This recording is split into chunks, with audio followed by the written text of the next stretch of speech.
పత్రిక, రోమీయులకు రాసిన పత్రిక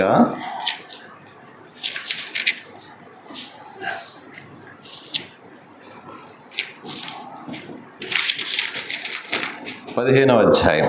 రోమీయులకు రాసిన పత్రిక 15వ అధ్యాయం, రోమా 15. దానిలో మనం ఈరోజు 5వ వాక్యం, 6వ వాక్యం, 7వ వాక్యం కలిసి చదివి ఆరాధనలోనికి వెళతాం. రోమీయులకు రాసిన పత్రిక 15వ అధ్యాయం 5, 6, 7 వాక్యాలు కలిసి చదువుదాం. మీరేక భావము గలవారై ఏకగ్రీవముగా మన ప్రభు అయిన యేసుక్రీస్తు తండ్రి యొక్క దేవుని మహిమపరచు నిమిత్తము క్రీస్తు యేసు చిత్త ప్రకారము ఒకనితోనొకడు మనస్సు కలవారై ఉండునట్లు ఓర్పునకు ఆదరణకును కర్తయగు దేవుడు మీకు అనుగ్రహించునుగాక.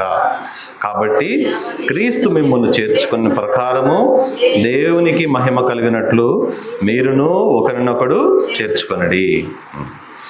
ప్రేమ గల తండ్రి, కృప కలిగిన దేవా, మహోన్నతుడా, సర్వాధికారి, నిత్యుడు అయిన దేవా, కృపాసక్తి సంపూర్ణుడు అయిన దేవుడవు ప్రభువా, ప్రభుదినం నాయన పరిశుద్ధ జనముగా మమ్మల్ని ఏర్పరచుకొని మీ సొత్తైన ప్రజగా మీ మందిరములో మమ్మలను సజీవులుగా ప్రభువా మేము నాయన మీ మందిరంలో గడపడానికి ప్రభువా కృపానిధి కలిగినటువంటి దేవుడు మాకు నాయన మీ కృపను అనుదినము మా ఎడల నాయన మీ వాత్సల్యతను ప్రభువా మా మీద మా కుటుంబాల మీద మీరు కనబరిచి సర్వశక్తిమంతుడైనటువంటి దేవుడిగా మీరు మా కొరకు ప్రభువా మీరు చేసినటువంటి సమస్త బలియాగం కొరకై కృతజ్ఞతాస్తుతులు చెల్లిస్తున్నాం.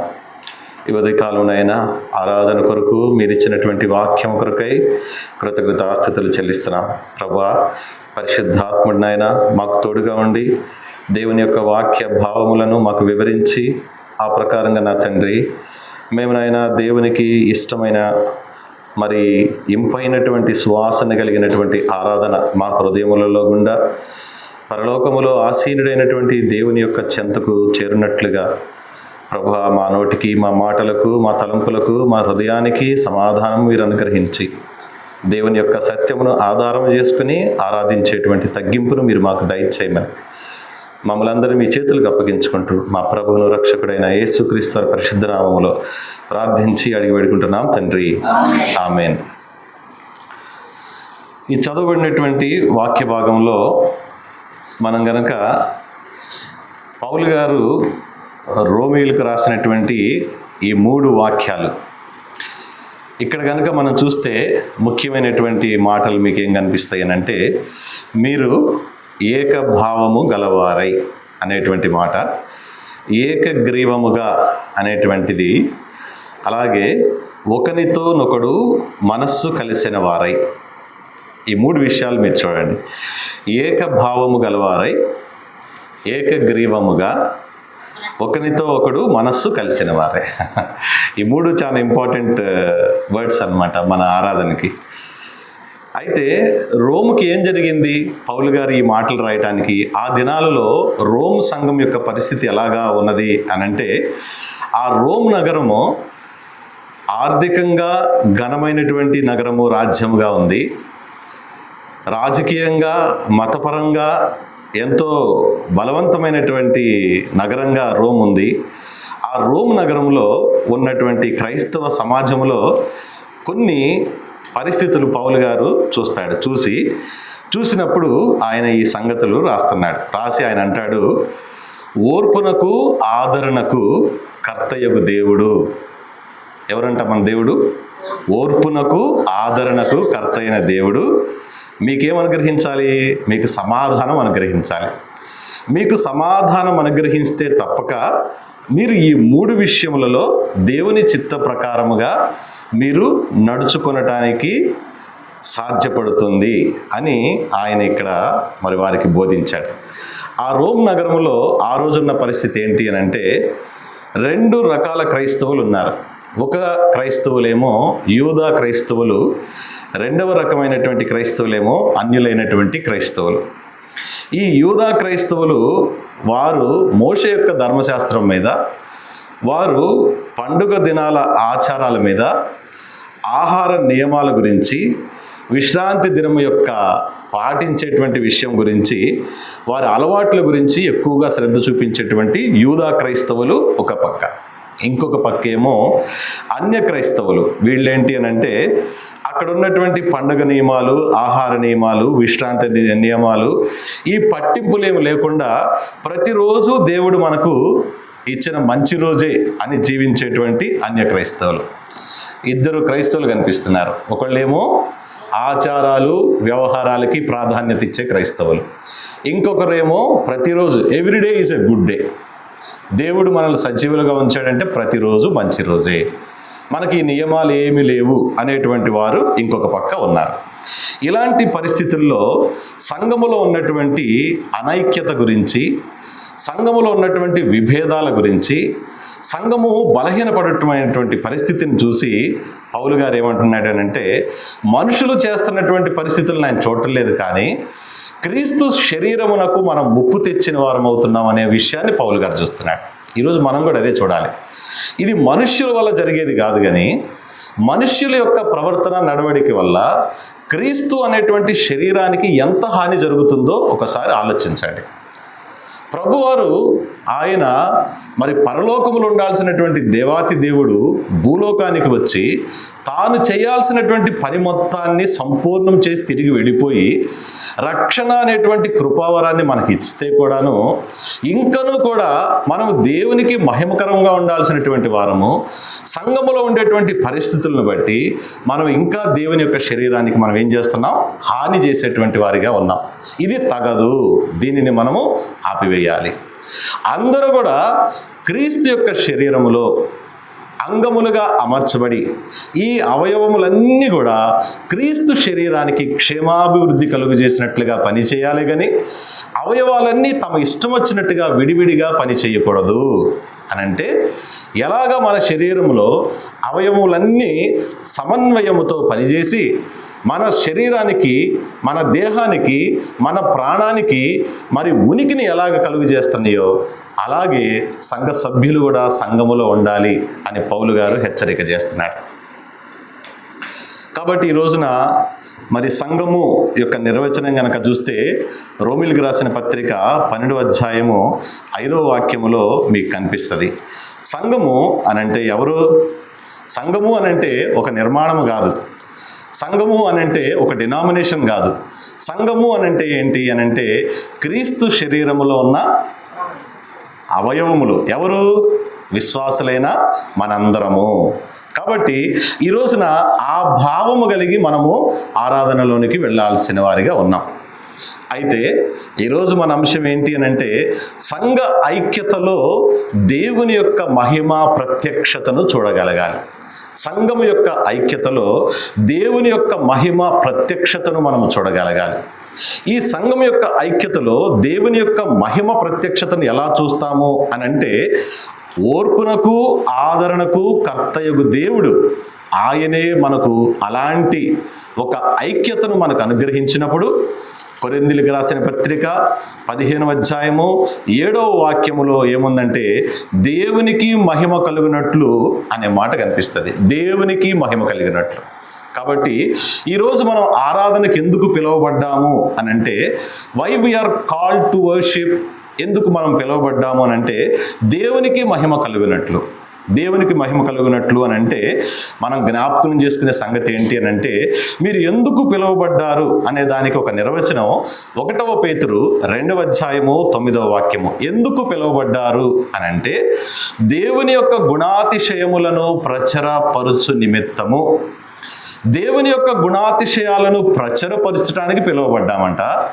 దేవుని యొక్క గుణాతిశయాలను ప్రచురము చేసేటువంటి క్రమములో మనం ఏం జరుగుతుంది అని అంటే, మన సత్క్రియలను చూచి, ఆ కింద వాక్యాలకు గనక మీరు వస్తే ఆ 9 ఆ కింద వాక్యాలు 1వ పేతురు 2వ అధ్యాయం 9 కింద వస్తే, మన సత్క్రియలను చూచి వాటిని బట్టి దర్శన దినమందు ఏం జరుగుతుందంట, మన సత్క్రియలు చూసి వాటిని బట్టి దర్శన దినమందు మహిమ పరచబడునట్లు మనం ఎలా ఉండాలి? మన ప్రవర్తన వారి మధ్య అని అంటే అన్యుల మధ్య మన ప్రవర్తన సక్రమంగా ఉండాలి, సత్క్రియలు కలిగినటువంటి ప్రవర్తన కలిగి ఉండాలి. అందుకనే మనం ఈరోజు ఈ ఆరాధనలోనికి పిలువబడ్డాం. కాబట్టి మొదటది ఎందుకు పిలువబడ్డాం? దేవుని గుణాతిశయాలను ప్రచురపరచ నిమిత్తం. ఎందుకు పిలువబడ్డాం? మన సత్క్రియలను బట్టి అన్యులు కూడా మన దేవుణ్ణి కొనియాడి మహిమపరిచే నిమిత్తం. ఎందుకు పిలువబడ్డాము అని అంటే ఒక క్రొత్త పాట పాడటానికి పిలువబడ్డాం. కీర్తనల గ్రంథము 96వ అధ్యాయంలో కనుక మనం చూస్తే 96 కీర్తనల గ్రంథము 96 1 నుండి 3 వాక్యాలు కనుక మనం చూస్తే ఒక క్రొత్త కీర్తన పాడటానికి చదవండి.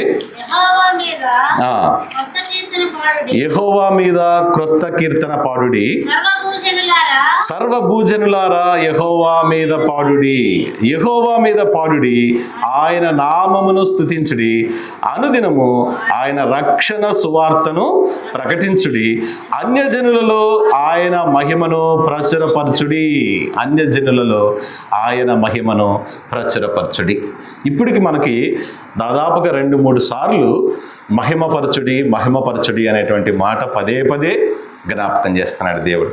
అయితే మహిమపరచబడాలి దేవుడు అనంటే మనకు కావాల్సింది ఏంటి అనంటే సత్క్రియలు, సత్ప్రవర్తన. ఎక్కడ అనంటే ఒక మన ఇంట్లోనే కాదు, ఒక మన సంఘంలోనే కాదు, అన్య జనుల మధ్య కూడా ఇలాంటి ప్రవర్తన మనము కలిగి ఉండాలి.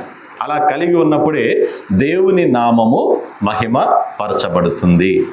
అయితే ఎలాగ మనం తెలుసుకుంటాము అని అంటే యేసు ప్రభు వారు దీనికి ఒక ఉపమానం చెప్పారు. మత్తయి సువార్త 5వ అధ్యాయము 16-17 వాక్యాలు కనుక మనం చూస్తే మత్తయి సువార్త 5, 16, 17 వాక్యాలు, లేదంటే మత్తయి సువార్త 12వ అధ్యాయము 33, 36 వాక్యాలు చూద్దాం.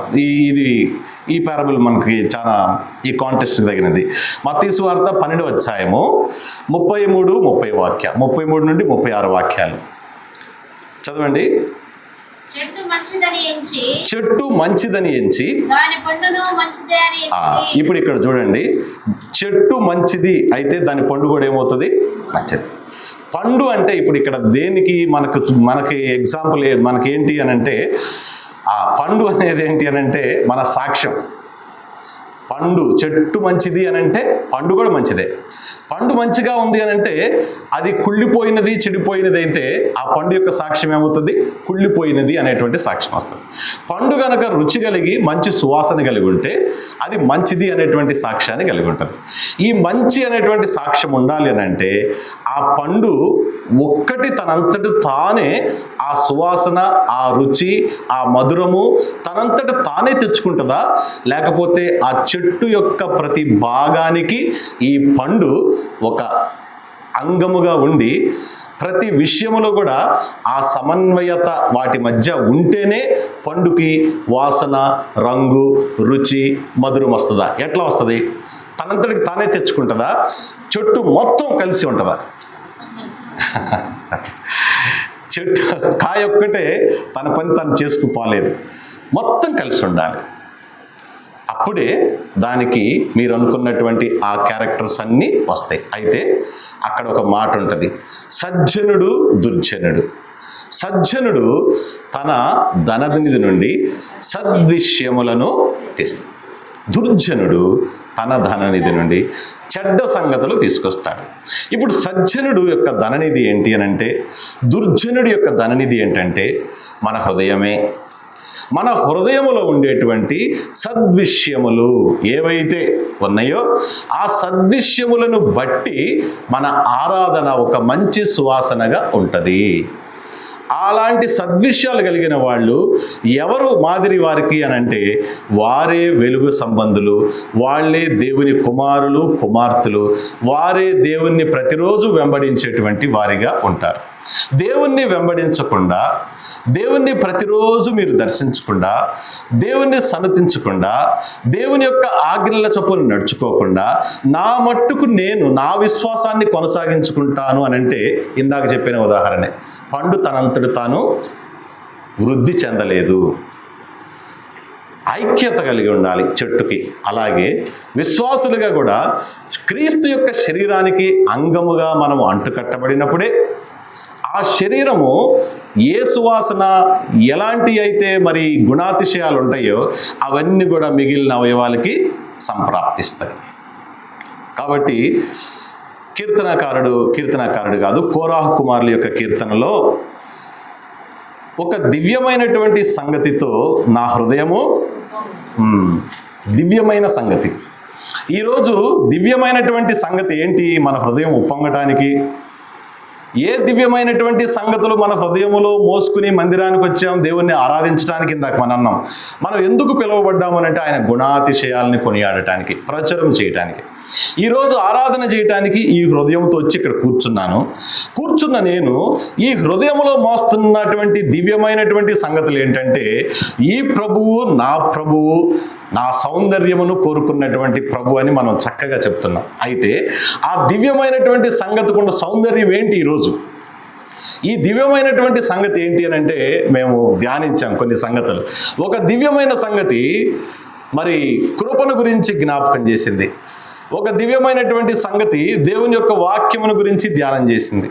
ఒక దివ్యమైనటువంటి సంగతి ప్రార్థనా సహవాసమును జ్ఞాపకం చేశాను. ఈ రోజున ఆరాధనకు కావాల్సినటువంటి దివ్యమైన సంగతులు ఏంటి అని అంటే, మన హృదయంలో నిండినటువంటి వాక్యము, ఆ ప్రకారంగా గైకునేటువంటి జీవితము ఒకటి. రెండవది, ఎడతెగక చేసేటువంటి ప్రార్థన, అనుదినము చేసుకునేటువంటి ప్రార్థన. మూడవది, సంఘము సహవాసములో కలిసి ఉండుట. నాలుగవది, పరిచర్యలో భాగము కలిగి ఉండుట. ఈ దివ్యమైనటువంటి సంగతులు లేకుండా ఆరాధనకు వచ్చి రెఫరెన్స్ బేస్డ్లో ఆరాధన చేస్తే దానికి బరువు ఉండదు. ఇందాకటి నుంచి చెప్తున్నాం, మహిమ మహిమ మహిమ. మహిమ అనేటువంటిది అర్థం ఏంటంటే బరువు, హెవీనెస్. అన్నమాట. ఆయన యొక్క తేజస్సు యొక్క బరువు, ఆయన యొక్క తేజస్సు యొక్క ఆ హెవీనెస్కి తగినట్టుగా మన హృదయం కూడా it should be filled with all this kind of things. ఏంటవి? వాక్యముతో, ప్రార్థనతో, సహవాసములో, పరిచర్యలో, సువార్త ప్రకటించుటలో ఈ సంగతులన్నీ హృదయంలో ఉండాలి. అప్పుడే ఆరాధనకి బరువు వస్తుంది. లేదంటే it will be reference based worship. Referenced based worship లేకపోతే relation based worship? What kind of worship is yours? Intimate relationship, అత్యంత సన్నిహితంగా ఉన్నటువంటి రిలేషన్షిప్ దేవునితో ఉంటే మీరు మందిరానికి వస్తే మీ ముఖాలన్నీ కూడా మోసేలాగా వెలగాలి. ఎవరి దగ్గర కూడా విచారం ఉండకూడదు, నలిగిన మనస్సు ఉండకూడదు, దుఃఖం ఉండకూడదు. చక్కటి తేజస్సు కలిగిన ముఖాలు ఉంటాయి. ఇందాక మీరు అన్నారు, ఆ చెట్టును చూస్తే ప్రభు ఏమన్నాడు? కాయ లేదు, కొట్టేయండి అన్నాడు. చెట్టును చూసి కాయ ఉండి గనక ఉన్నట్టుగా అయితే ప్రభు ఏం చేసేవాడు? చెట్టుని ఆశీర్వదించేవాడు. ఈరోజు మనం చేసే ఆరాధన కొట్టివేయబడటానిక, నాటబడటానిక మందిరంలో? ఆలోచించండి. ఎందుకంటే వర్షిప్ ఫ్రమ్ మెనీ ఇయర్స్, మీరు కనుక నిదానంగా సంఘంలో చూడండి, వర్షిప్ హ్యాస్ డిగ్రేడెడ్. అది కిందకు వచ్చేస్తుంది, మెట్టు కిందకు దిగుతుంది. వర్షిప్ హ్యాస్ టు అసెండ్, పైకి వెళ్ళాలి, మెట్టుకు పైకి వెళ్ళి మనం ఎక్కడి నుండి పరలోకంలో ఉన్నటువంటి సింహాసనశీలుడైన దేవుణ్ణి చూడగలిగినటువంటి ఆ మహిమ యొక్క తేజస్సు మన మీద ఎప్పుడు, ఆ తేజస్సు ఎదుట మనం ఉండేటట్టుగా మనం ఏం చేయాలి? దేవునితో ఎల్లప్పుడూ మనము ఐక్యపరచబడి ఉండాలి. లేకపోతే ఆరాధన తేలిపోతుంది అన్నమాట. కాబట్టి ఈ రోజున సజ్జనుడు ఏ విషయాలు తీసుకొచ్చాడు ఆరాధనకి? మంచి విషయాలు. దుర్జనుడు కాబట్టి మన విషయాలు మన హృదయంలో ఎట్లా ఉన్నాయి అని జ్ఞాపకం చేస్తున్నాను. తర్వాత ఈరోజు మనం చూసేటువంటి ఒక 5 ఇంపార్టెంట్ థింగ్స్ ఏంటి అని అంటే, ఈ రోమీలకు రాసిన పత్రిక 15వ అధ్యాయము 5 నుండి 7 వాక్యాల్లో మొదటి సంగతి మనం చూసేది ఏంటి అని అంటే, ఏక హృదయము. మొదటి సంగతి ఏక హృదయము. ఈ ఏక హృదయము అని అంటే, మన దగ్గర అయితే మంచి హృదయం లేదు, దాన్ని మనం ఒప్పుకోవాలి. మన హృదయము ఒక వారానికే కనుక చూసుకుంటే అది కృషించిపోతుంది. ఎవ్రీ సెకండ్, ఎవ్రీ మినిట్ మన హృదయం ఏంటంటే ఊరికే మెల్ట్ డౌన్ అయిపోద్ది. ఏదన్నా ఒక బ్యాడ్ న్యూస్ వినగానే ఇట్ విల్ కామ్ డౌన్. ఏదన్నా ఒకటి జరగగానే ఎగైన్ మనసు నలిగిపోతుంది. ఏదైనా ఒక నష్టం జరగగానే వెంటనే ఏంటి అనేటువంటి పరిస్థితి. హృదయం ఎప్పుడు ఏంటంటే అది ఒక నిబ్బరం కలిగి ఉండదు. ఎప్పుడు మాటకి చెప్తాం నిబ్బరం ఉంది అంటాం, కానీ ఏం కాదు అన్న నిబ్బరం ఉండదు. ఎప్పుడు చూసినా ఈ హృదయం కృంగిపోతూ ఉంటుంది, కృషించిపోతూ ఉంటుంది. అది ప్రతి చిన్నదానికి కూడా తప్పుగా ట్రాన్స్లేట్ చేస్తుంది హృదయం. నేను వైట్ షర్ట్ వేసుకొచ్చినా రెడ్ షర్ట్ అని చూపిస్తూ ఉంటుంది. ట్రాన్స్లేషన్ ఈజ్ సంథింగ్ డిఫరెంట్ అనమాట. హృదయానికి ఇక చాలా మోసకరమైందని దేవుడు అందుకే రాశాడు. So don't believe the heart.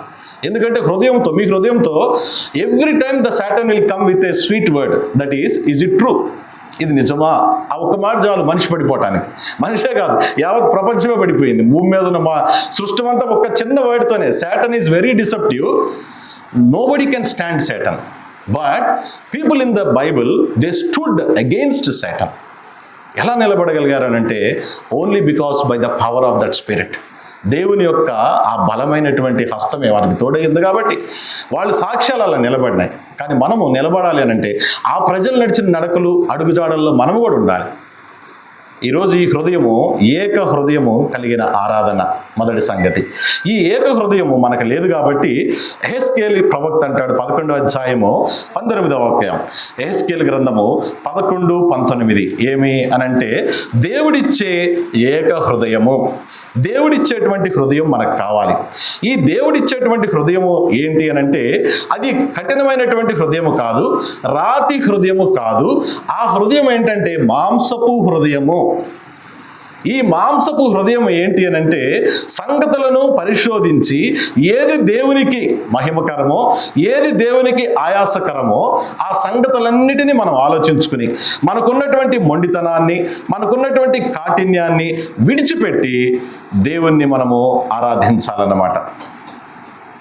అందుకనే ఆదిమ సంఘాన్ని కనుక మనం చూస్తే అపోస్తుల కార్యాలు 4వ అధ్యాయము 34వ వాక్యము, అపోస్తుల కార్యాలు 4:34, వారందరికీ దేవుని యొక్క కృప, దైవ కృప వారందరి మీద అధికముగా ఉండెను అనే మాట మీకు కనిపిస్తుంది.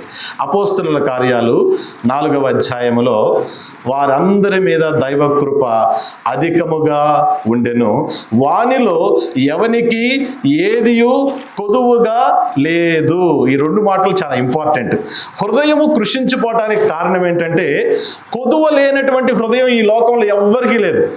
మాకు సంతృప్తి కలిగి ఉన్నాము, ఇక మేము దేని గురించి చింతించము, మాకు అన్ని పనులు అయిపోయినాయి, ఇక మేము దేవుని రాజ్యానికి సిద్ధపడుతున్నాం అనే హృదయం లేదండి. ఎందుకంటే ఇక్కడ ఆదిమ సంఘములు ఉన్నటువంటి విశ్వాసులు ఎలాంటి వాళ్ళు అని అంటే 32వ వాక్యము, విశ్వసించిన వారందరూ ఏక హృదయమును. ఆ మాట ఒకసారి చూడండి, విశ్వసించిన వారంతా ఏక హృదయము. ఇదే మన అంశం మొదటిది, ఏక హృదయము. ఈ ఏక హృదయం ఉంటే ఏం చేస్తారో తెలుసా? తమకు కలిగినదంతా సమిష్టిగా, రెండవ మాట సమిష్టి, ఏక హృదయము సమిష్టి, కలిగినదంతా సమిష్టిగా ఏం చేశారు? అపోస్తలులు వారి పాదముల దగ్గర పెట్టి అక్కర కలగవారి కొలది ఎవరైతే ఉన్నారో దాని మొత్తాన్ని వాళ్ళు చక్కగా పంచిపెట్టారంట. ఈ 32 నుంచి 35 వాక్యాలు చూడండి, మంచి మాటలు ఉన్నాయి. అందుకనే 33వ వాక్యములో ఏమనుంది అనంటే దైవ కృప అందరి యందు అధికముగా ఉండెను. ఏ గుడ్ హార్ట్ అంటే ఏంటంటే your heart should be filled with this grace. అందుకని అంటాడు నా కృప నీకు చాలు. Your heart should be filled with that grace. అంటే there is nothing pending for me on this planet Earth. ఈ భూమి మీద నాకు కావాల్సినటువంటివి ఇక ఏమీ లేవు. ఇన్ సచ్ ఏ వే మనము దేవుణ్ణి వెంబడించాల్సిన వారిగా ఉన్నాం. అందుకనే దేవుడు ఆయన శిలువ మీదకి వెళ్ళబోయే మునుపు యోహాను సువార్త 17వ అధ్యాయము 21వ వాక్యములో ఆయన ప్రార్థన చేస్తాడు. యోహాను సువార్త 17వ అధ్యాయము 21వ వాక్యము చెప్పండి, చదవండి. యోహాను సువార్త 17:21. దేవుడు కోరుకున్నటువంటి ఐక్యత, దేవుడు కోరుకున్న తండ్రి నా యందు నీవును నీ యందు నేనును ఉండులాగున వారును వారును మన యందు ఏకమై ఉండవలెను. చాలండి. వారును ఎవరాళ్ళు? అక్కడ ఉన్నటువంటి శిష్యులు. ఈరోజు వారెవరు? మనమందరమే. మనందరము తండ్రి యందు, కుమారుని యందు, పరిశుద్ధాత్మ యందు ఏకమై ఉండినట్లుగా యేసు ప్రభు వారు హృదయపూర్వకంగా ఆ దినాన వారి కొరకు, ఈ దినాన మన కొరకు నిత్య విజ్ఞాపనకర్తగా ఉండి మనము అలాంటి హృదయాన్ని కలిగి ఉండాలి. ఏ హృదయం అయితే తండ్రి, కుమార, పరిశుద్ధాత్ములలో ఉన్నదో అలాంటి హృదయముతో మనందరం సంఘం కోసం ఏం చేయాలి? ఏక హృదయము, ఒకే హృదయం ఉన్నట్టుగా ఉండాలి. ఇప్పుడు మీరు చెప్పండి, మనందరిది ఒక హృదయమా, లేకపోతే కూర్చున్న 30 మంది 30 హృదయాలా? మరి ఎట్లా పాసిబుల్ అయింది చెప్పండి? ఈరోజు నేను చేసే ఆరాధన ఎందుకంటే నా తల కొట్టేయటానికే చేసుకుంటున్నాను నేను ఆరాధన. ఎందుకంటే నా హృదయం సెపరేట్, నేను మీతో కలవట్లా. నా మట్టుకు నేను నీతిమంతుడిని అనుకుంటున్నాను కాబట్టి, ప్రభువా నీకు వందనాలు, నీవు ఇచ్చిన రక్షణ, కార్చిన రక్తాన్ని బట్టి, నీవు కడిగినటువంటి విధానాన్ని బట్టి, మోసిన పాపాలను బట్టి చేశాను. This is not the referential based worship అన్నమాట. God always want an intimate and close fellowship. Moses, మీరు పాత నిబంధనలో ఏ క్యారెక్టర్ అయినా చూడండి, they did not have any reference. They had only godly fear and reverence. Is reverence great or reference great? The reverence about him that speaks in the verse is great than the reference that the man speaks out of his lips. మనుష్యుని యొక్క పెదవుల నుండి వచ్చేటువంటి వచనము కాదు, దేవుని మాటల నుండి వచ్చిన వచనమును అత్యంత భయభక్తులతో పలికి దేవునికి మహిమ తెచ్చామనంటే, ఇప్పుడు మనందరిది ఒకే ఒక హృదయం. పిడికిల సైజ్ ఎంత? ఎన్ని ఎల్కేజీ పాఠాలు మా చెప్పమాకండి, వీఆర్ వెరీ మచ్ సీరియస్ అని చెప్పనుకోవద్దు. పిడికిల సైజ్ ఎంత మీరు చూస్తున్నారు? ఈరోజు మన సైజ్ అంతా బేర్షిబాది, మీ పిడికిలంతా. ఈ హృదయాలను కలిపామనుకోండి ఒక 3-4 కిలోలు అవుద్ది. అది కాదు, అంత హృదయం వద్దు, అంతా మనకొద్దు. పిడికిలంతే మన హృదయం. అంటే మేము తగ్గాలి, ఆయన హెచ్చాలి. కానీ సంఘాలు ఎట్లా ఉన్నాయంటే, మేము 1,00,000 మంది సంఘం, అమ్మో 1,00,000 మంది హృదయాలు కాటా వేసామంటే అవి ఎన్ని కిలోలు అవుతాయో చెప్పలేము. అన్ని కిలోలు బరువు వద్దు, మనకి ఒక్క హార్టే ఉండాలి. కాబట్టి భక్తులు బైబిల్లో హేబేలు దగ్గర నుంచి మీరు ఎవరిని చూసినా కానీ వాళ్ళు ఏం చేశారు? హేబేలు ఏం చేశాడు? శ్రేష్టమైనది ఇచ్చి దేవుని నామాన్ని మహింపరిచినట్టుగా హేబేలు ఉన్నాడు. హానోకు చూస్తే నిరంతరము దేవునితో నడుస్తూ చేశాడు ఆరాధన, నిరంతర ఆరాధన. ఏంటండి ఈజీనా దేవునితో నిరంతరం నడవటం అంటే? ఇప్పుడు చంద్రబాబు నాయుడు ఇక్కడికి వస్తున్నాడంటే మనం ఇట్లా కూర్చోగలుగుతామా?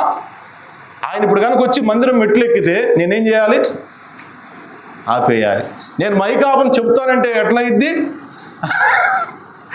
మరి దేవుడితో రోజు నడవాలంటే మీరు ఎంత ఈజీగా తీసుకున్నారో తెలుసా? Enoch everyday walk with God, Novak everyday walk with God. ఆయనతో నడవటం అంటే, పరిశుద్ధంతో నడవటం అంటే మరి మన ప్రవర్తన ఎట్లుండాలి? ఆయన ప్రతి మనిషిని, ప్రతి సృష్టాన్ని కనులారా చూచే దేవునితో నడవాలి అని అంటే చాలా ఇంపాసిబుల్ టాస్క్. అయినా కానీ వాళ్ళు నడిచి దేవుని యందు భయభక్తులు కలిగి వాళ్ళు ఆరాధించారు. అబ్రహాం చూడండి, ఇస్సాకును అర్పించే సమయంలో కూడా భయభక్తులు కలిగి అర్పించాడు. ఇస్సాకు చూడండి, ఆయన ఏం చేశాడు? తండ్రి ఏదైతే దేవుని పట్ల భయభక్తులు చూసి ప్రార్థనా జీవితం కలిగి ఉన్నాడు, ఇస్సాకు కూడా అంతే. బలిపీఠం కట్టడం, ప్రార్థన చేయటం, దేవునికి ఆరాధించటం. అలాగే యాకోబు కూడా అంతే. ఆయన ఎక్కడ చూసినా, ఏ స్థలమైందైనా దేవుడు ఉన్నాడని బలిపీఠం కట్టడం, ప్రార్థన చేయటం, ఆరాధన చేయటం. కానీ బైబిల్లో కనుక మనం చూస్తే ఎందరో మరి ఇలాంటి ఆరాధనలు చేయకుండా దేవుని సన్నిధిలో కొట్టివేయబడినటువంటి వాళ్ళు అనేక మంది మనకున్నారు. కాబట్టి ఈరోజు మొదటి సంగతి ఏంటంటే, ఏక హృదయం మనకి చెప్పే సంగతి ఏంటంటే, ఈ రోజున ఒక మందిరంలో అనేకమైనటువంటి సంగీత పరికరాలు ఉండొచ్చు. ఒక ఆర్కెస్ట్రా ఉండొచ్చు, వయలిన్ ఉండొచ్చు, గిటార్ ఉండొచ్చు, డ్రమ్స్ ఉండొచ్చు, కీబోర్డ్ ఉండొచ్చు. కానీ పాడేవాళ్ళు, వాయిద్య పరికరాలు అన్నీ కూడా సమన్వయముతో అవి గనక పనిని నిర్వర్తిస్తేనే ఒక మధురమైనటువంటి కీర్తన, సంకీర్తన మనము వినగలుగుతాం. దాంట్లో ఉన్నటువంటి భావాన్ని అర్థం చేసుకోగలుగుతాం. ఏక హృదయం లేకుండా ఆరాధన చేస్తే ఏంటంటే, కీబోర్డు దాని పని అది చేస్తుంది, మైక్ దీని పని ఇది చేస్తుంది, పాడేవాడు వాడి పని వాడు చేస్తాడు, డ్రమ్ములో వచ్చినట్టు కొడుతున్నాడు. అప్పుడు ఆరాధన ఎట్లా? దినేవాడికి ఎట్లా ఉంటుందండి? ఏంట్రా ఇది ఆరాధన అల్లరా అని అడుగుతారా లేదా? అలాగే దేవుడు కూడా అడుగుతున్నాడు. ఆ విశ్వాసులందరినీ దేవుడు అడుగుతున్నాడు, మీరు ఆరాధన చేస్తున్నారా, అల్లరి చేస్తున్నారా? డ్రమ్ములు కొట్టే వాళ్ళని చూసి అల్లరి చేస్తున్నారు అంటున్నారు, కానీ మౌనంగా కూర్చుని మీరు ఆరాధన చేస్తున్నారు. Do you have one heart? ఒక్క హృదయం మీద కట్టబడిందేనా ఈ సంఘం? అలా కట్టబడకపోతే అల్లరిగా దేవుడు పరిగణిస్తాడు. రెండవ సంగతి కనుక మనం చూస్తే, మొదటిది ఏక హృదయము, రెండవది ఏక మనస్సు. ఏక మనస్సు అనేటువంటి పదాన్ని గ్రీకులో కనుక మనం చూస్తే థైమోడాన్ అనేటువంటి మాట మనకు కనిపిస్తుంది. ఈ హోమోస్ అనేటువంటి పదాన్ని కనుక మనం చూస్తే ఒకే అనేటువంటి అర్థాన్ని ఇస్తుంది. థ్యూమాస్ అనేటువంటి పదాన్ని కనుక చూస్తే కోరిక అనే అర్థాన్ని ఇస్తుంది. యాక్చువల్గా మనం ప్రతి దానికి కూడా మనం స్లైడ్ తీసుకునేవాళ్ళం. స్లైడు అనుకోకుండా మర్చిపోయా బై బ్యాడ్ లక్, లేకపోతే ఆ వర్డ్స్ అన్ని మనకు ఉండే. ఈ హ్యూమాస్ అనేటువంటి దానికి ఒకే, థ్యూమాస్ అంటే కోరిక. అయితే ఒకే ఉద్దేశము, ఒకే వేగము, ఒకే స్పందన. ఏక మనస్సు అని అంటే ఒకే ఉద్దేశము, ఒకే వేగము, ఒకే స్పందన. నాకు బైబిల్లో నేను గంటకు 1500 వాక్యాలు కంఠస్థం చేస్తాను కాబట్టి నా ఇష్టం వచ్చినట్టుగా స్పీడ్గా నేను ఆరాధన చేసుకెళ్తాను. నా పక్కనోడు పాపం వాడు అనేవాడు వాడు ఉంటే కూడా నేను ఆగను. నో, నీ పక్కనోడు కూడా గమనించుకో, వాడు ఇప్పుడే వస్తున్నాడా, వాడి పరిస్థితి ఏంటి, బలహీనుడా, విశ్వాస, రక్షించబడ్డా లేదా, చూసుకో. తొందరపడ మాకు, నాకు వచ్చు కదా బైబిల్ అంతా కంఠస్థం అని చెప్పని గబ చెప్పుకుంటా పోతే పక్కనోడికి మందిరానికి కూడా రాలేడు వాడు. కొద్దిగా అర్థం చేసుకోండి. ఒకే వేగం ఉండాలి, ఒకే భావం ఉండాలి, ఒకే ఉద్దేశం ఉండాలి. తెలుసుగా ప్రభు మనకు ఎంత చేశాడు. సైలెన్స్లో ఉన్నంత పవరు స్పీకింగ్లో లేదు. ఎందుకో చెప్పండి. యాకోబు పత్రిక 3వ అధ్యాయం అంటాడు, ఈ నాలుగు చిన్నదే కానీ ఒక చిన్న అగ్నిరవ్వ అడవి మొత్తాన్ని దహించినట్టుగా ఈ ఒక్క నాలుక మన శరీరాన్ని దహిస్తుంది. పక్కనోడి సంగతి తర్వాత ఈ నాలుగు కనుక సరిగ్గా మాట్లాడకపోతే దేవుని దగ్గర, ఫస్ట్ ఇట్ విల్ కన్జ్యూమ్ మీ. తొందరపడద్దు నేను. కాబట్టి ఈ 3 విషయాలు గుర్తుపెట్టుకోండి. ఆరాధనలో ఏక మనస్సు అంటే చిన్నవాళ్ళైనా, మోస్తరు వాళ్ళైనా, పెద్దవాళ్ళైనా, అక్కడ దాకా ఎందుకు. ఇప్పుడు ఫర్ ఎగ్జాంపుల్ చెప్పాలి అని అంటే, ఇప్పుడు వయసును బట్టి, అనుభవాన్ని బట్టి అన్నవాళ్ళు, ఇప్పుడు సాములన్న, డాక్టర్ గారు, వీళ్ళందరూ కొన్ని సంవత్సరాల నుంచి పరిచర్య చేశారు. మరి వాళ్ళు చూడండి, still they kneel, they sit down before God's presence. దేవుని సన్నిధిని గౌరవించి, దేవుని సన్నిధిలో మోకరించి, చిన్నవాళ్ళైనా సరే, అవకతవకలున్నా సరే, దే ఆర్ కేరింగ్ అస్. వాళ్ళు బేర్ చేస్తున్నారు కదా, they are bearing us in spite of their seniority, in spite of their service, in spite of their walk and testimony with God. They are obedient before God, not before the people.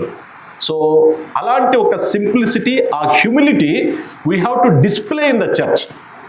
అది display కాకపోతే ఏమవుతుంది అని అంటే, నువ్వు 100 కిలోమీటర్ల speed, ఇంకోటి 50 కిలోమీటర్లు, ఒకటి 10 కిలోమీటర్ల స్పీడు, అది ఒక చర్చ్ యూనిటీకి గుర్తు కాదు అనేదే ఏక మనస్సు మనకు చెప్పే సంగతి. అయితే 1 కొరింథీయులకు రాసిన పత్రిక 1వ అధ్యాయము 10వ వాక్యం కనుక చూస్తే, ఏక మనస్సు ఉన్న చోట గందరగోళం ఉండకూడదు. దీని అర్థం అదే. ఏక మనస్సు ఉన్న చోట అందరూ కూడా ఒకే స్పందనతో ఆరాధిస్తారు. 1వ కొరింథీయులకు రాసిన పత్రిక 1వ అధ్యాయం 10వ వాక్యం, మీరందరూ ఏక మనస్సుతోనూ ఏక తాత్పర్యముతోనూ ఏం చేయాలంట? కలిసి ఉండవలెను. ఏం చేయాలి? అందరూ ఏక మనస్సు, ఏక తాత్పర్యముతో కలిసి ఉండాలి. అందుకనే మనం చదివినటువంటి వాక్యము రోమీయులకు రాసిన పత్రిక 15వ అధ్యాయము 6వ వాక్యములో ఏముంది అని అంటే, ఒకరితో ఒకరు మనస్సు కలిసిన వారై. ఎలా ఉండాలంట? ఒకరితో ఒకరు మనస్సు కలిసిన వారై మనము ఆరాధించాలి. అయితే ఈ ఒకరితో ఒకరు మనస్సు కలవాలి అని అంటే మనకు దేవుని సహాయం కావాలి. దేవుని సహాయం కావాలి అని అంటే ఈ రోమీయులకు రాసిన పత్రిక 15వ అధ్యాయంలోనే ఓర్పునకు ఆదరణకు కర్త అయిన దేవుని యొక్క సహాయం అడగండి మీరు ఆరాధనలో. ఓర్పునకు ఆదరణకు కర్త అయిన దేవుని సహాయం అడిగితే ఆయన మీకు ఏక మనస్సును అనుగ్రహిస్తాడు. అక్కడ గాక అని ఉంది. అంటే ఆమేన్ పలికిన దేవుడు అక్కడ ఉన్నాడు. అయితే ఈ ఓర్పు ఆదరణ కలిగినటువంటి వ్యక్తులలో అలెగ్జాండ్రియా పట్టణం నుండి అథనీషియస్ అనేటువంటి ఒక చర్చ్ బిషప్ ఉన్నాడు. ఈ అథనీషియస్ ఆఫ్ అలెగ్జాండ్రియా, ఈ చర్చ్ బిషప్ ఏంటి అని అంటే, ఆ దినాలలో కాన్స్టంటైన్ చక్రవర్తి ఆయన ఒక సభకు ఉన్నటువంటి 300 బిషపులు పిలుస్తాడు. కాన్స్టంటైన్ చక్రవర్తి 300 బిషపులు పిలిచినప్పుడు నైసియా మహాసభలు జరుగుతాయి. ఈ నైసియా మహాసభలలో విశ్వాస ప్రమాణముల గురించి తర్కములు జరిగేటువంటి సమయం. ఆ సమయంలో ఈ అథనీషియస్ అనేటువంటి bishop, he is the only one in the church history, he stood for the right faith.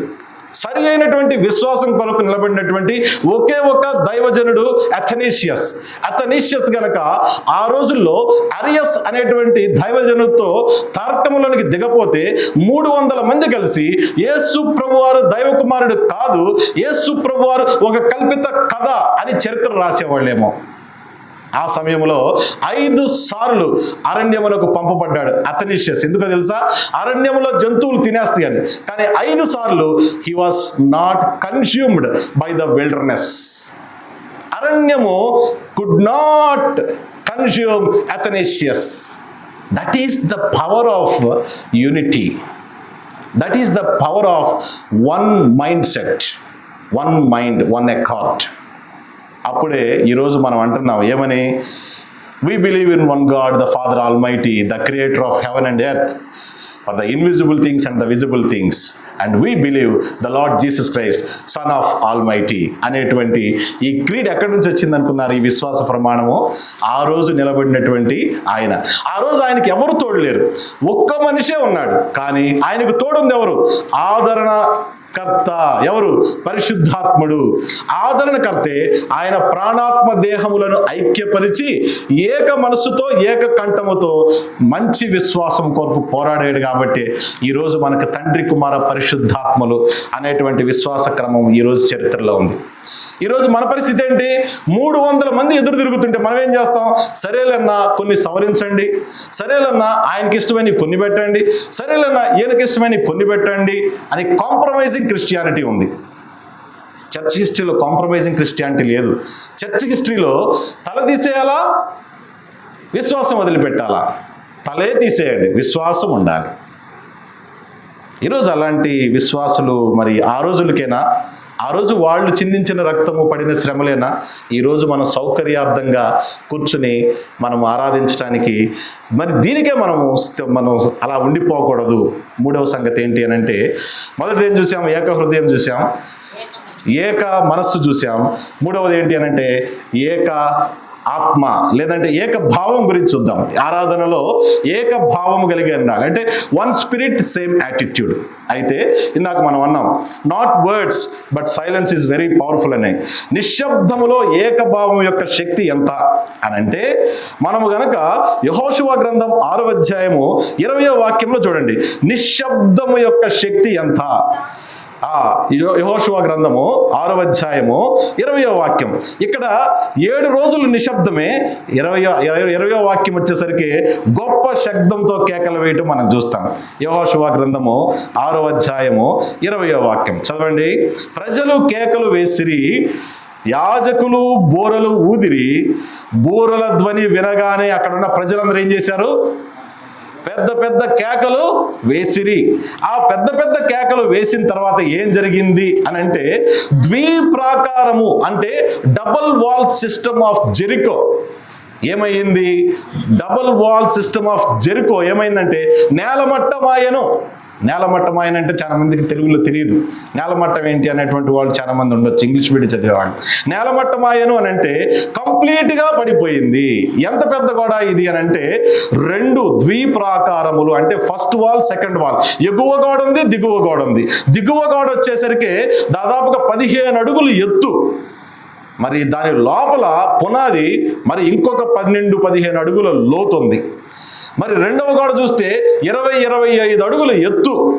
అది కట్టిన విధానం చూస్తే పెద్ద పెద్ద రాతి పనలు తీసుకొచ్చి, మట్టి బ్రిక్స్ తీసుకొచ్చి ఎంతో బలంగా చేసినటువంటిది ఇక్కడ వాళ్ళు దేవుడు చెప్పిన ప్రకారముగా చేయటం వల్ల ఆ సైలెన్స్లో వారి ఏకభావముతో దేవునికి చేసినటువంటి ఆరాధన బట్టి అక్కడ వారికి అడ్డముగా ఉన్నదంతా కూడా నేలమట్టమాయను.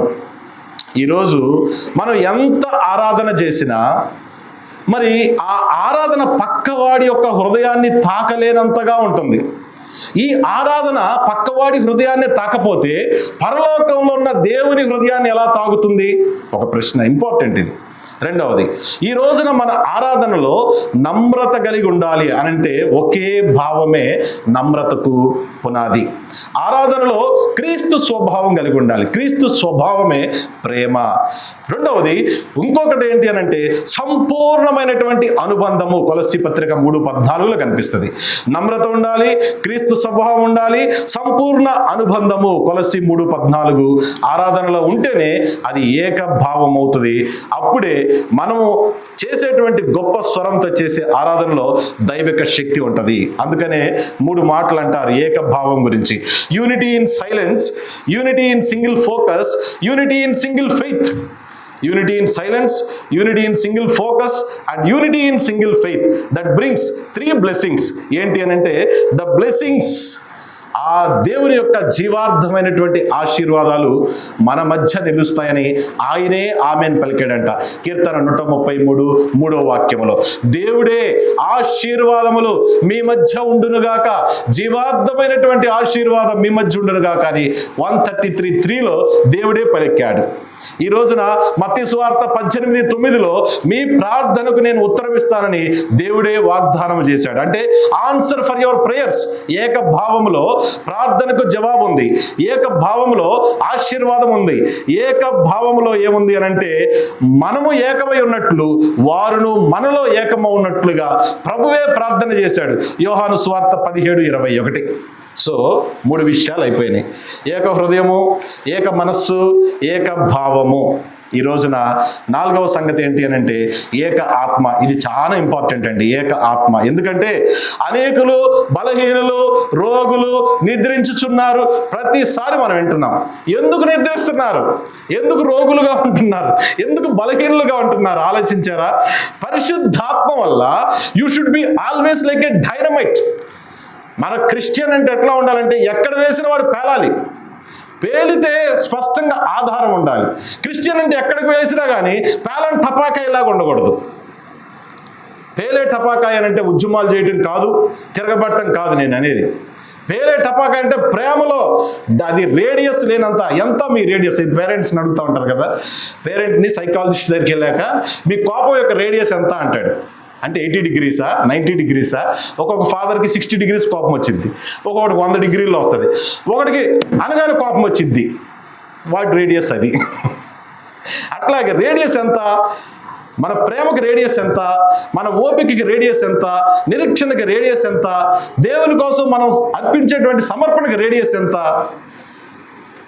దాన్ని కనుక మనం ప్రశ్నించుకుంటే పరిశుద్ధాత్మతో నిండుకుండటం వల్ల, దేవుని ఆత్మతో నిండుకున్న వారు నిత్యమైనటువంటి తోడును అనుభవించేటువంటి వారు.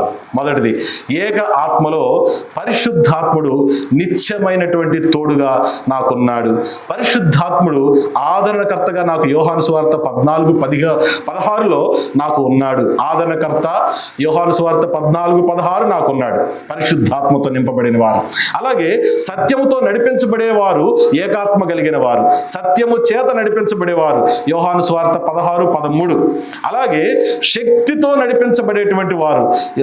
అపోస్తలుల కార్యాలు 1వ అధ్యాయము 8వ వాక్యంలో శక్తి చేత, పరిశుద్ధాత్మ శక్తి చేత నడిపించబడేవారు. అలాగే ఎఫెసీయులకు రాసిన పత్రికలో రక్షణకు గ్యారెంటర్ పరిశుద్ధాత్మ కలిగినటువంటి వారు. విజ్ఞాపనకర్త రోమిలకు రాసిన పత్రిక 8:26 కలిగినటువంటి వారు. వీరిలో ఏకాత్మ ఉంటుంది. అయితే బలహీనపు ఆత్మ విషయం కనుక చూస్తే ఇది చాలా ఇంపార్టెంట్. ఈరోజు పరిశుద్ధాత్మ గురించి చాలా సంగతులు ఉన్నాయి, బలహీనపు ఆత్మ గురించి కూడా మనం ఆలోచించాలి. బలహీనపు ఆత్మ ఏం చేస్తుంది అంటే, Saul is the best example for the week spirit. ఆయన మరి అభిషేకం పొందినటువంటి రాజయ్యి భయంతో బ్రతికాడు. ఆందోళనతో బతికాడు, అసూయతో బ్రతికాడు. దానివల్ల వచ్చినటువంటి పరిణామం ఏంటంటే 1 సమయాలు 16-14 ఆయనకు వచ్చినటువంటి బహుమానం ఏంటి? ఆ బహుమానం అంటే దేవుని ఆత్మ అతనిని విడిచి వెళ్ళిపోయెను.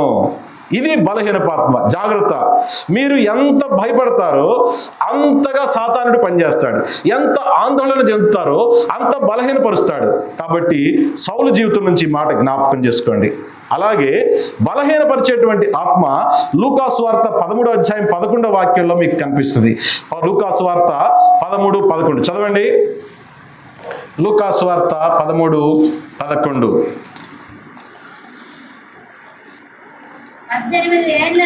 18 ఏళ్ల నుంచి ఎన్ని సంవత్సరాలు? 18 ఏళ్ల నుంచి బలహీనపరచు దెయ్యం. చాలండి, 18 సంవత్సరముల నుండి. చూడండి ఎంత లాంగ్ నుంచి రన్ అవుతుందో.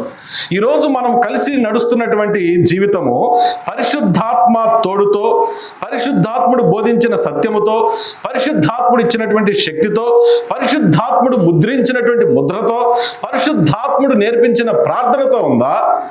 ఇలాంటి బలహీనతల్లో చిక్కుబడి కూడా మనం సంఘములో కలిసి ఉన్నామా అనేటువంటి మాట మీరు జ్ఞాపకం చేసుకోండి. అందుకనే ఎఫెసీయులకు రాసిన పత్రిక 4వ అధ్యాయం 4వ వాక్యం చాలా శ్రేష్టమైనది. ఏక ఆత్మ అనే దానికి ఇక్కడ ఒక్కచోటే ఒక్కటి అనే పదము 7 సార్లు వచ్చింది. ఒకటి అనే పదము ఈ ఎఫెసీయులకు రాసిన పత్రిక 4 నుండి 5-6 వాక్యాలు కనుక మనం చూస్తే, చదవండి పెద్దగా. దేవుని ఆత్మలో ఐక్యత. ఎఫెసీయులకు రాసిన పత్రిక 4వ అధ్యాయము 4వ వాక్యం. శరీరము ఒక్కటే, ఆత్మయు ఒక్కటే, పిలుపు విషయమైన ఒకటే, నిరీక్షణ ఉండుటకు మీరు పిలువబడితే, ప్రభువు ఒక్కటే, విశ్వాసము ఒక్కటే, బాప్తిస్మము ఒక్కటే, తండ్రికి తండ్రి అయిన దేవుడు ఒక్కటే ఒక్కటే ఒక్కటే ఒక్కడే. 7 times ఈ 3 వాక్యాల్లో మీకు ఉంది. ఈ రోజున మనము బలహీనపాత్మ వచ్చింది అని అంటే మనం ఒకటిగా ఉంటున్నా, మనం డిఫరెంట్గా ఉంటున్నాం. That is the problem. డిఫరెంట్గా ఉంటే మనకు ఆటోమేటిక్గా బలహీనపరిచే ఆత్మ మనలోనికి ప్రవేశించి మనల్ని ఇంకా బలహీనపరిచి మనకి దేవుని దూరం చేస్తుంది. 5వ సంగతి ఏంటంటే ఆరాధనలో ఏక స్వరం ఉండాలి, ఆరాధనలో ఏక హృదయం ఉండాలి, ఆరాధనలో ఏక మనస్సు ఉండాలి, ఆరాధనలో ఏక భావం ఉండాలి, ఆరాధనలో ఏక ఆత్మ ఉండాలి, ఆరాధనలో ఏక స్వరము ఉండాలి. ఈ ఏక స్వరము అనే మాట కనుక మనం చూస్తే మరి వారందరూ కూడా ఎవరు? ప్రకటన గ్రంథం 5వ అధ్యాయము 11-12లో వారందరూ ఏక స్వరంతో వాళ్ళు ఆరాధన చేస్తున్నారు. ఏమని? ప్రకటన గ్రంథం 5వ అధ్యాయము 11-12 వాక్యాలు. గొర్రెపిల్ల యొక్క యోగ్యతను గురించి వాళ్ళు అక్కడ చాటుతున్నారు. పరలోకములో ఉన్నటువంటి గొర్రెపిల్లను చూసి వాళ్ళు ఏమని ఆరాధన చేస్తున్నారు? అక్కడ ఉన్నటువంటి సింహాసనం ఎదుటున్న చదవండి పెద్దగా. ప్రకటన వధింపబడిన గొర్రెపిల్ల ఐశ్వర్యమును, జ్ఞానమును, బలమును, ఘనతయు, మహిమయు, స్తోత్రమును పొందనర్హుడని చూడండి గొప్ప స్వరముతో చెప్పుచుండ్రి. అయితే ఇవన్నీ చెప్పటం కాదు, అనుభవించి చెప్తున్నారు. అందుకే వాళ్ళ రాజ్యంలో ఉన్నారు.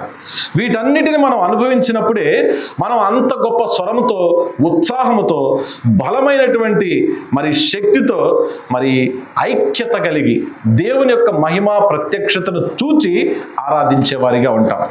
ఈ రోజున ఈ ఏకస్వరము అనంటే నోటితో పెద్దగా చేసేటువంటి ఆరాధన కాదు, కానీ ఏకస్వరం ఏంటి అనంటే ఒకరిని ఒకరు చేర్చుకొనుటలో ఉన్నది ఏకస్వరం. అసలు ఈ విషయం ఆలోచించారా? ఏకస్వరం అంటే నేను పెద్దగా చేసేది కాదు, పెద్దగా పాడేది కాదు.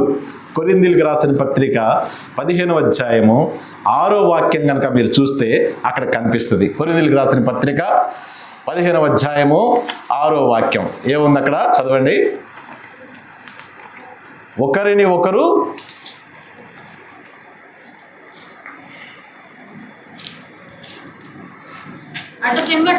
రోమా 15 ఇందాక మనం చదివాం కదా. రోమా 15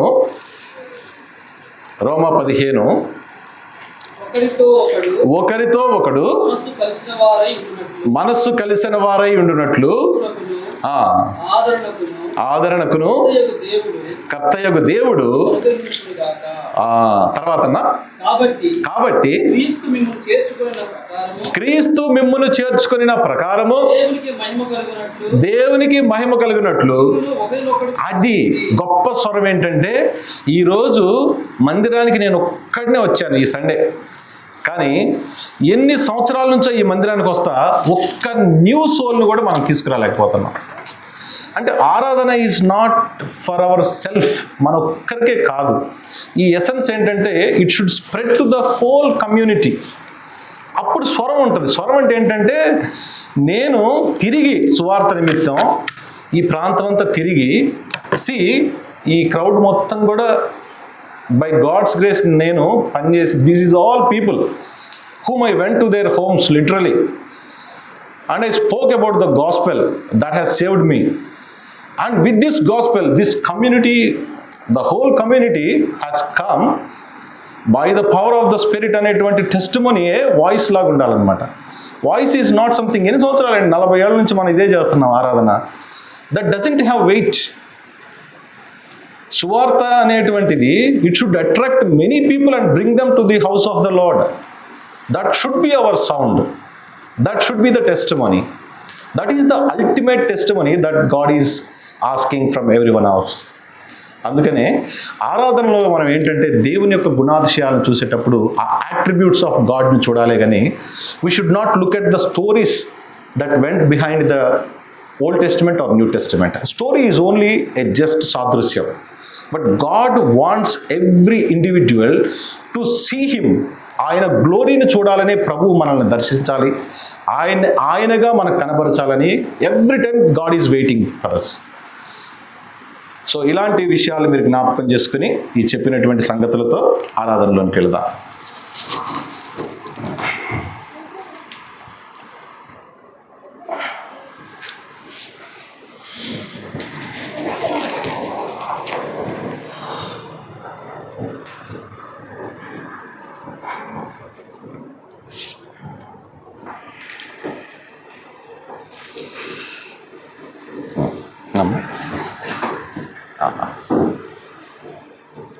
అది కూడా రికార్డింగ్.